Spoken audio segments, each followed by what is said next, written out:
जब भारतीय वैज्ञानिक ने निधि वन के अंदर लगाया सीसीटीवी कैमरा, उसके बाद जो हुआ उसे जानकर आपके पैरों तले जमीन निकल जाएगी। दोस्तों, माना जाता है कि निधि वन में रात को भगवान श्री कृष्ण आज भी गोपियों के संग रास रचाते हैं। एक बार की बात है, पूरे भारत में ये घटना इतने जोरों से चर्चा में थी कि जालंधर के एक लड़के ने निधि वन के रहस्य को जानने के लिए एक निधि वन में कैमरा लगा दिया और उसके बाद वो 10 दिन तक होश में नहीं आया। और जैसे ही वो होश में आया तो वो अपने घर पर ही अपने आप को लेटा पाता है। होश में आने के बाद उसने जो बोला वो पूरी दुनिया को चौंकाने वाला था। तो दोस्तों, आगे बढ़ने से पहले अगर आप एक सच्चे श्री कृष्ण भक्त हैं तो कमेंट बॉक्स में जय श्री कृष्ण लिखकर चैनल को सब्सक्राइब करना ना भूलें। दोस्तों, उसने बोला कि उसने अपनी आंखों से निधि वन में भगवान श्री कृष्ण को गोपियों के संग रास रचाते हुए देखा है। जैसे ही मैं आगे कुछ देख पाता उसकी आंखें बंद हो गई।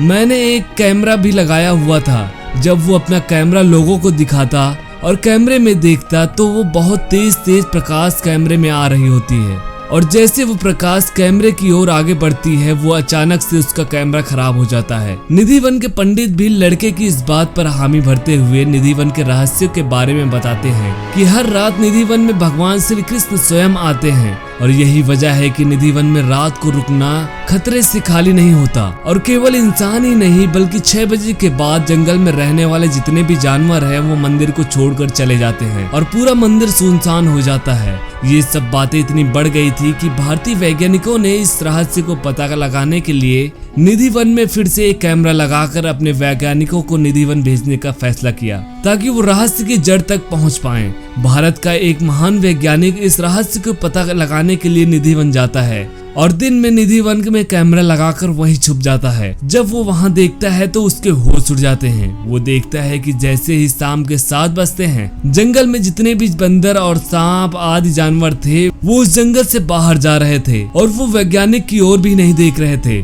मानो किसी ने उन्हें मोहित कर लिया हो। और जैसे जैसे रात बढ़ने लगती है धीरे धीरे जंगल के सारे पेड़ एक दूसरे के करीब दिखने लगते हैं। वो इसके पीछे का विज्ञान नहीं लगा पाता। वो आगे देखता है कि जंगल में एक पायल की थोड़ी थोड़ी आवाजें आने लगती हैं। वो खुद उस आवाज का पीछा करता है।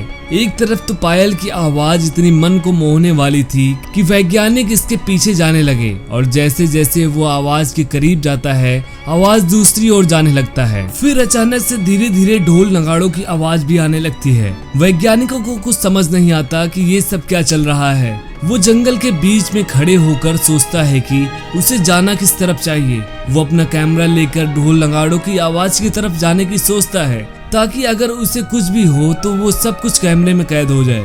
उसको भी वैसे ही एक रोशनी अपनी ओर आकर्षित करती है जो जालंधर के लड़के ने अपने कैमरे में कैद कर ली थी और वो उस रोशनी को रहस्य का पता करने के लिए उसकी ओर निकल जाता है और फिर सोचता है कि शायद उसी ओर ढोल नगाड़ों की आवाज आ रही है। वैज्ञानिक के साथ भी वैसा ही होता है जैसा लड़के के साथ हुआ था। वैज्ञानिक सुबह पंडितों को निधि वन के मंदिर में बेहोश मिलता है जिसे देखकर पंडित बहुत चौंक जाते हैं। सोचते हैं कि ये आदमी कौन है।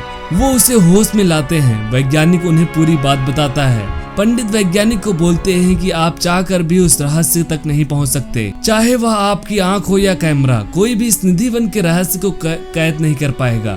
जैसे ही पंडित कैमरे की बात निकालता है वैज्ञानिक को अपने कैमरे की याद आती है और वो अपना कैमरा ढूंढने जंगल में निकल जाता है। वो अपने कैमरे में कैद सारी वीडियो देखता है जो उसने रात को बनाई थी। जैसे ही वो वीडियो चालू करता है उसे जंगल में जानवर बाहर निकलते हुए दिखते हैं। उसे वीडियो में वही प्रकाश दिखाई देता है जो उस लड़के के कैमरे में कैद हुआ था और उसके बाद उसका पूरा कैमरा बंद हो जाता है। और उस दिन वैज्ञानिक भी निधि वन के रहस्य को पूरी तरह नहीं जान पाता। माना जाता है कि ये सब भगवान श्री कृष्ण का ही चमत्कार है। दोस्तों, आपको यह वीडियो कैसे लगी हमें कमेंट करके जरूर बताएं और ऐसे अमेजिंग वीडियोस देखने के लिए चैनल को सब्सक्राइब जरूर करें।